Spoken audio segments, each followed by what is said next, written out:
Hey, everybody. Welcome back to the podcast. I'm really glad that you're here today because this episode is about something that affects every single one of us, whether we're aware of it or not, and that is relationships and mental health. Because honestly, here's the truth. Relationships can be one of the most healing parts of our lives, and it can also be one of the most emotionally exhausting. They can make us feel seen, feel grounded, safe, and loved, but they can also trigger anxiety, self-doubt, old wounds, and even patterns that we didn't know we had. And so for today, we're going to talk about why that happens. We're going to explore a few different things, including how relationships impact your mental health, why certain people can be a trigger for us more than others, the differences between healthy and unhealthy dynamics, boundaries, communication, and emotional safety, and even how to take care of your mental health inside relationships and not just on the outside of them. So this isn't about blaming partners, friends, or family. It's honestly about awareness, compassion, and growth. So wherever you are, whether you're driving, you're walking, or even laying in bed, I want you to take a deep breath and let's get into it. So, why relationships affect our mental health so deeply?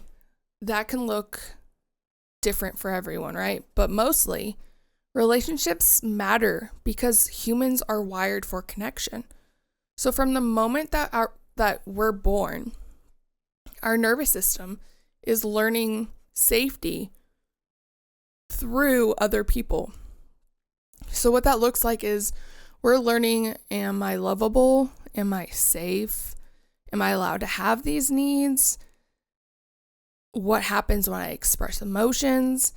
Those early experiences, they don't just disappear. So they actually quietly follow us into our adult relationships, whether that be romantic, platonic, family relationships, and even professional relationships.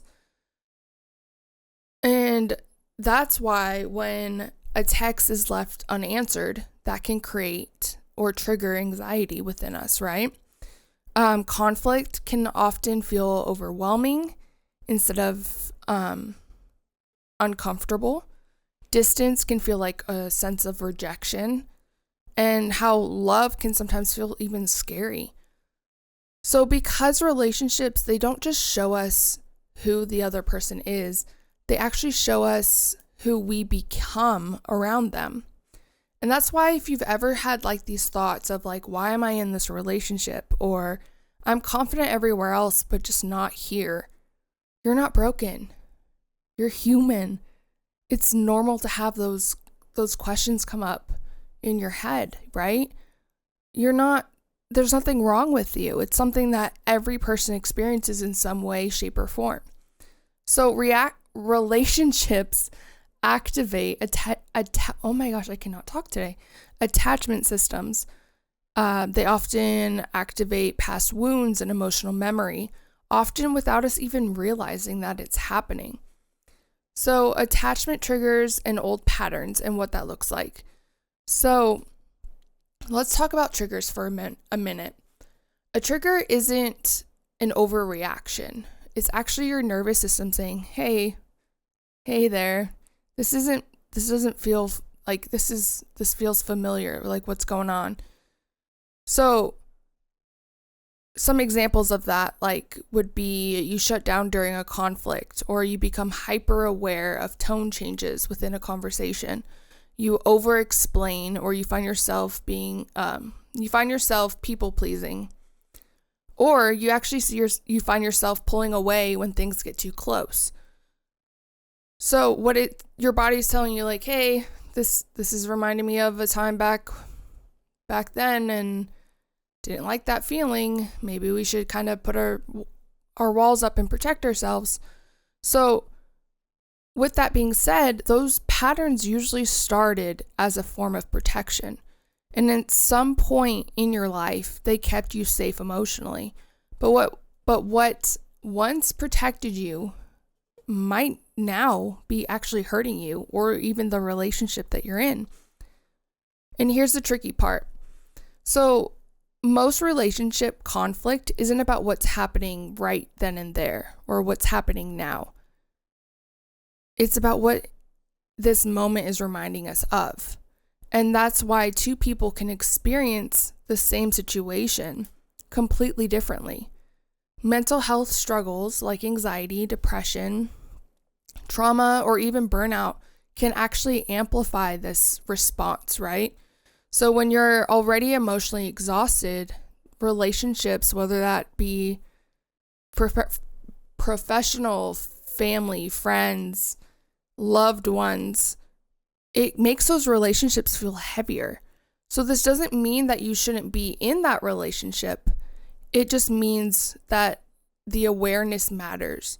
So it's important for you to kind of be aware of what your body's telling you, right?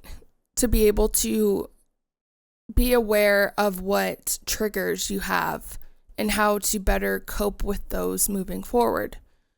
So healing doesn't mean never being triggered. It just means noticing what's happening and responding instead of reacting.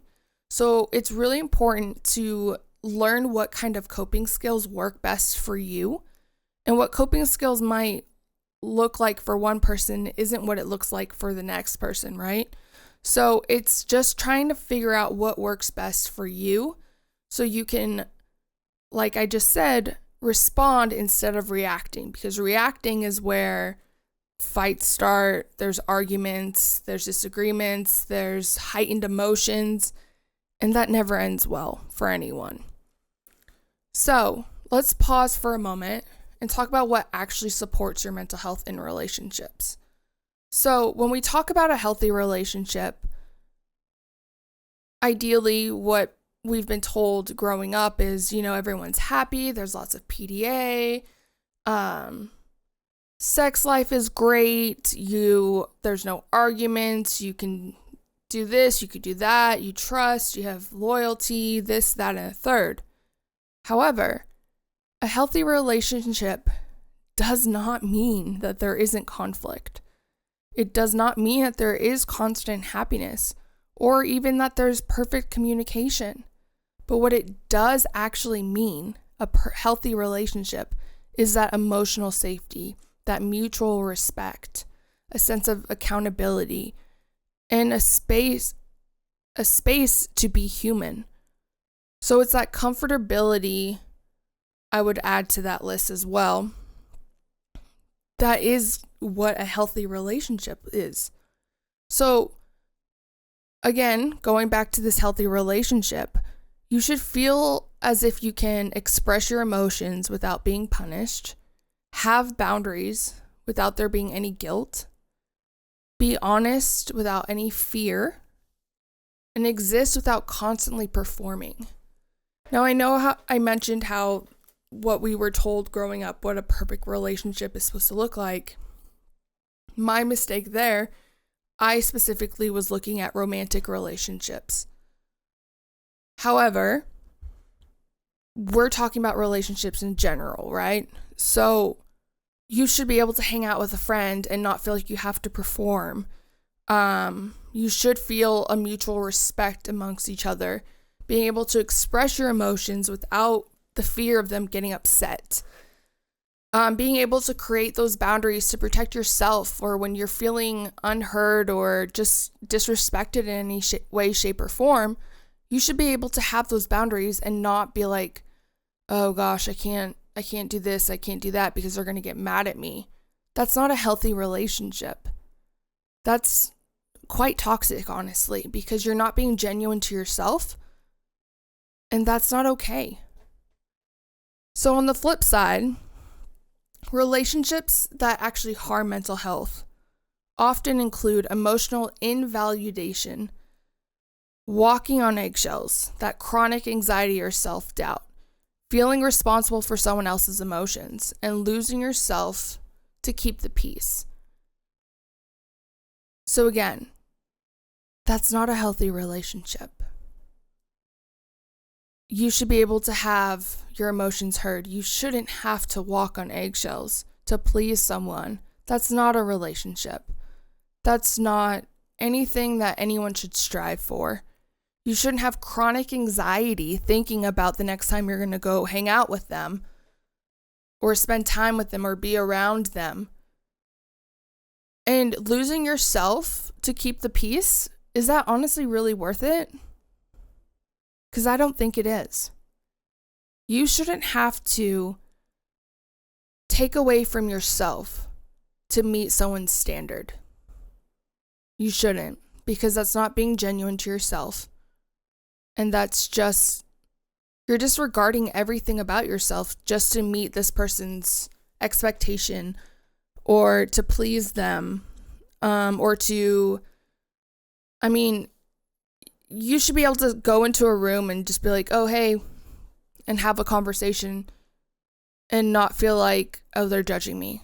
Oh, I didn't wear this shirt because I know they don't like it, but it's honestly my favorite shirt. Or I didn't do this and that, and I know that they really like it. Or, oh, I should watch this TV show or read this book because I know they like that TV show or that book, just so you can quote unquote fit in. But really what you're doing is you're trying to people please, and that's not healthy, and that's not fair to yourself. You, in any relationship, again, whether that be family, platonic, romantic, business, anything, be true to who you are, because at the end of the day, you have to live with yourself, not them. So going back to that, sometimes the hardest part is that you can love someone and acknowledge the relationship isn't healthy for you. So mental health isn't just about managing symptoms. It's about the environments that you also stay within. So let's talk about a few words that get thrown around a lot when it comes to relationships. Communication and boundaries. Boundaries aren't walls. They're actually clarity. So they could sound anything from, I need to process before we talk. That joke actually hurt me. I can't show up in that way right now. And then also something like, I need consistency to feel secure. So setting boundaries, it can, not gonna lie, it can feel very terrifying, especially if you were taught that love equals self-sacrifice. But here's the truth. The right people won't punish you for having limits. They may need time to adjust, but they won't or shouldn't shame you. Communication isn't about saying things perfectly. It's about being honest and respectful. And no, expressing your needs does not make you needy.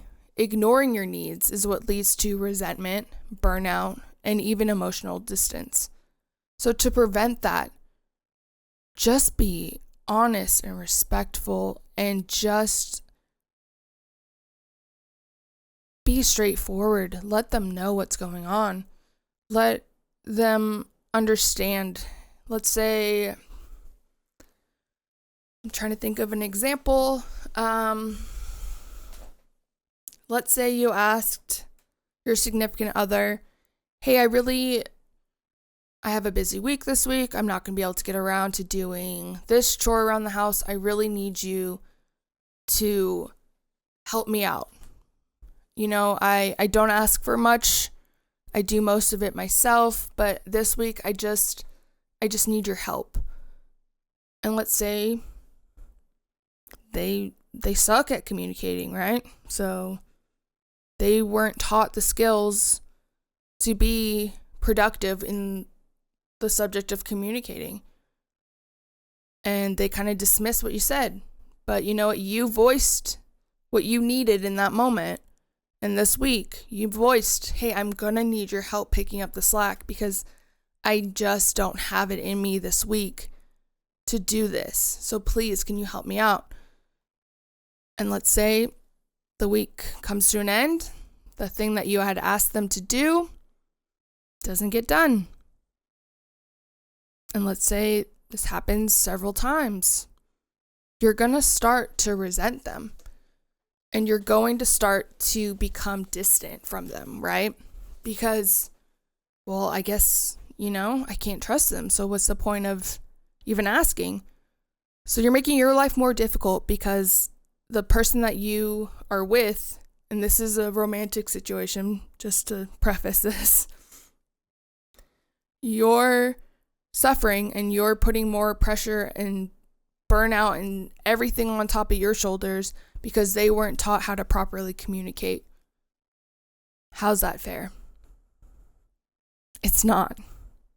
And it's quite frustrating. Now let's say we'll be in a platonic friendship right now. Let's say a friend, or who you considered a friend at the time, was, disrespecting you behind your back to other friends or who you thought were friends. Like, how do you go about dealing with that, right? That's a hard position to be in, and it sucks. But there's no communication that allows for that conversation to be had if needed, right? So there's that lack of respect and the lack of honesty because nothing has been brought to your attention. So there's no honesty, no respect. That's not saying it's not perfect or that it's perfect, because there's those two key factors that aren't there, right? So what happens with this is you start to emotionally distance and you start to resent. And there's that sense of burnout. Like, I'm just tired. I'm tired of asking the same thing to be done, and it's just not getting done. Well, what do you do with that? Like, how do you have those conversations? How are you able to be productive and have these conversations? Do you meet them in the middle and say, hey, so I noticed you haven't been able to get this done when I've asked, and I only ask when I have too much on my plate, or when I'm overwhelmed, or honestly, when I don't have the energy to do it. Can we meet in the middle and tell me what you can help with? So you're having those open lines of communication. You're creating that environment to help that other individual work on their communication. And yeah, it might seem like hassling and it might be annoying to the other person, but you know what? They're still there and they're putting in the work. They're trying to have that communication with you because you matter to them. You're important to them. But also, while still trying to be respectful and create those healthy boundaries, right? You're not telling them, oh, don't worry about it, I'll just take care of it. No. You're meeting them in the middle. You're compromising. That's part of a relationship as well. It's still going to get done, but maybe instead of that task that you would ask them for, maybe that individual is just not capable of doing that on a timely fashion or in a timely fashion. Or maybe it's not in the way that you prefer, right? So instead of the slack being picked up in that category, it can be picked up in another category. So it's kind of working within that relationship to see what works best. Because again, no relationship is quote unquote perfect. It's just about being honest and respectful and having those conversations like, hey, I had asked you to do this task. You didn't get it done. And I'm honestly quite upset and frustrated about it. And I kind of want to know why you're not able to pick up the slack like I do everything else. And having those conversations, that face-to-face, no distractions, no interruptions, honestly, figuring out and working with that person because they are important to you, because you want that relationship to work and you want to be able to move forward and you want to have that future, whether that be in any dynamic situation, whatever. You're putting forth the effort because to you it's worth it. So let's take a break from that. Let's talk more about taking care of your mental health within relationships. So taking a step out of the relationship or removing yourself from the relationship in a sense of taking care of your own mental health first in some sort of dynamic.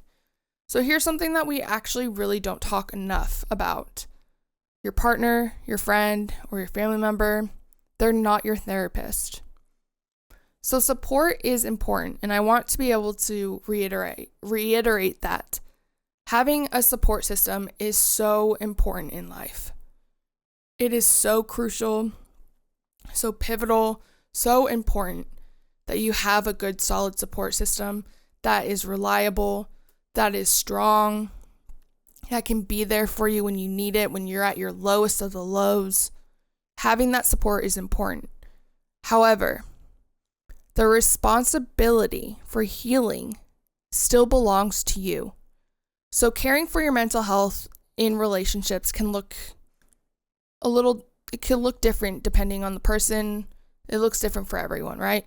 So it could look like going to therapy, learning and being able to identify what your triggers are, taking breaks and walking away when you're overwhelmed, not making impulse decisions during an emotional spike, asking for support without expecting someone to fix it.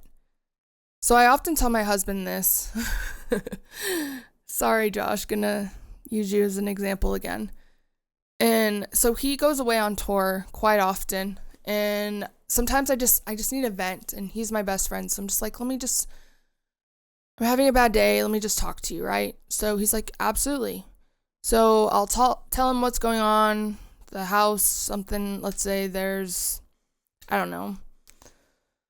Like over this past winter, I had to, because he was gone on tour, I had to like turn off all the the outside water and cover all the pipes and stuff. And I was like, I've never done this. And he's like, well, I've never done this. And I was like, okay, well, I guess I'm going to learn for the both of us. Which it wasn't that hard, but I had no idea what I was doing at first. But a lot of the time, I just want to talk to him. I'm not asking for solutions, and I tell him that all the time. And even in our podcast, or our episode, I mentioned, like, just listen. You don't need to fix it. Just literally just listen when I'm there and talking to you and being vulnerable. Just listen. I'm not asking for solutions, because if I was asking for solutions, I probably would go to you and my parents, because, I mean, they've done life longer than I have. But just listen. Just be there. It's not like I have no expectation that he's going to be able to, fly home to wrap the pipes up for the winter. That's not an expectation. It's really not. It's not an expectation, because it's not reality. He can't do that. And if with everything that I've come experience and every conflict that comes my way, I don't expect him to be there to fix it. And I think that's what he thinks, because there'll be conversations that we'll have, and I'll be like, I texted you about this earlier, and he's like, yeah, well, I didn't respond because I don't have a solution. Well, I'm not looking for a solution, Josh. I'm just looking for you to be my person that I can vent to of my frustrations. But then he counterparts that and says, well, it's hard for me to hear these things and know that I can't help or fix the issue. So it's like that you're playing, or not playing, but it's that balance, that give and take, right? And trust me, I will probably have to remind him till the day that I die, I don't need you to fix everything. I just need you to listen, because most of the time, just talking it through with him, I find a solution. So it's like, oh, hey, thanks. And he's like, what? And I'm like, oh, no, I figured it out. He's like, what did you figure out? And I was like, oh, no, don't worry about it. I got it. He's like, but I didn't do anything. I know. Because I don't need you to do anything. I just needed to rebound stuff and topics and decisions and options off to you. I don't need you to fix it. I'm a big girl. I got this. I can handle it. But again, that I would say something that we do struggle with is him thinking I'm expecting him to fix everything when I don't. I just need his support and him listening, because that goes further than I can ever explain to anyone. So it's also okay for anyone to say, you know what, I'm struggling and I just don't have the capacity to show up fully right now. And yeah, some people might take offense to that. Well, what do you mean? Well, why can't you just, come over and just relax? Because what you take part in isn't relaxing to me. I don't enjoy what you enjoy all the time. Sometimes I'm so emotionally and mentally drained with the work that I do that I physically cannot step out of my house for at least a day. And I just need a couch rot. Oh my goodness, couch rot. That's all I need to do and watch terrible TV shows, because it's not requiring me to think. If I were to go out and to be social with anyone, when I'm in that mental state, that means I have to think about what I have to wear. I have to think about what makeup to put on. I have to think about what I have to do with my hair. I have to think about what shoes to wear. I have to think about, okay, so the dogs need to be fed at this time. I need to worry about, well, can I leave a window open when I leave? Can I not leave a window open? What's the temperature going to be like? Am I going to be hungry? Do I need to bring snacks? Am I thirsty right now? I could be thirsty later. Did I take my medication right now? Oh, I might need to take or bring some ibuprofen. Like, there's just too much that goes into it. And yes, I know that's all in my head, but that literally is what goes on in my head when I've had like a hard case at work. Like, everything with the work that I do, it's crisis work, right? And it can impact you right then and there, right when you're at that family's house or in the office doing an assessment. You hear these different things, and some things are a trigger for me. And yes, I will tell you the truth. I come home and I'm in a fetal position on the floor crying my eyes out because it triggered something from my past. And Josh will come home and he's learned that if that's what I'm doing, he doesn't ask questions. He literally just scoops me up and holds me until I'm able to physically tell him what happened or what I'm experiencing or what I'm feeling. And it doesn't make sense to other people. It doesn't. And that's okay. It doesn't need to, because it's my life, And I chose to do this work, and I'm doing this work because I want to be the advocate that I didn't have as a child. I want to be there for kids when they feel like they have no choice but to end their life. And I want to show them, hey, you got this. You're so much stronger than you think. Like, look at this. Look at you. Look at what your mom and dad had to say. Look at what great things you had to do. Oh, I heard you're in Girl Scouts. That's incredible. Can I buy some cookies? Legally and ethically, we're not allowed to. But you know what I'm doing here. But I choose to show up for those people because they need me. And not everyone can do this crisis work. It's not meant for everyone. But I feel like there truly is a calling for me. Whether I stay there for the rest of my career, I have no idea, or what that even looks like. But when I have situations and responses and assessments that we go out on, and we have these difficult situations, they play a toll on me. And it could happen, like I was saying, it could happen right there in that moment, or it can show up 2-3 days later. Your body's weird when it comes to how it shows and carries emotions. It just kind of happens when the body's like, all right, we're going to cry now. Okay, remember that response that you had 2 days ago? Yep, nope, we're going to feel all the emotions right now. But you know what? That's okay. And I've learned how to manage being in any type of relationship and just letting them know and let them and be vulnerable. Like, hey, I had a really rough week at work today. I can't do this. Like, I'm sorry. I know we're just going to be hanging out, but I just can't. Or my family will just be like, hey, why don't you come over? I don't even have the capacity to put pants on right now. I don't know what I'm going to eat for lunch or dinner. And I honestly don't know if I'm going to eat lunch or dinner. Because I'm just trying to cope and manage and make it through right here, right now. So, to wrap this up, and I think, actually, I'll skip that and I'll say that towards the end. But before we leave, so before we wrap this up, I want to leave you with this. So your mental health in your relationship, it matters. Not just outside of them. So you don't have to shrink to be loved. You really don't have to suffer to prove that there's any sort of commitment. And you don't have to stay silent in order to keep a connection. Growth in relationships isn't about getting it right every time.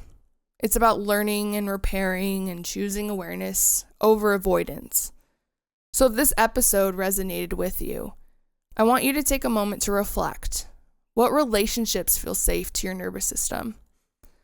What relationships are you in that kind of make you feel like you're drained? And what would it look like to choose yourself without abandoning others? So we're wrapping this up, but I do want to just close with this. I do think next episode I'll talk a little bit more about coping skills, unless there's some other topics that you guys want to talk about. And just look at what those look like and maybe even talk about triggers a little bit more. I do have to say and admit it does feel really nice to be able to be vulnerable on here. So I thank you for allowing me to have that space to be vulnerable. But I do want to thank you for being here, and I do want to thank you for listening to me ramble and apparently not know how to talk today, so I apologize for that. But please remember that you are allowed to protect your peace and still love deeply. I do want you to know, I'm going to say it again, you are allowed to protect your peace and still love deeply. So be gentle to yourself. Know that you are loved. Know that you are worthy. Know that this is a safe place. And please, if you have any topics that you would like for me to discuss, please let me know. I'd be more than happy to talk about it. I want this to be a safe space for everyone, as much as it is for me. So I will see you next week. Have a great week, everyone. And remember, you are worthy.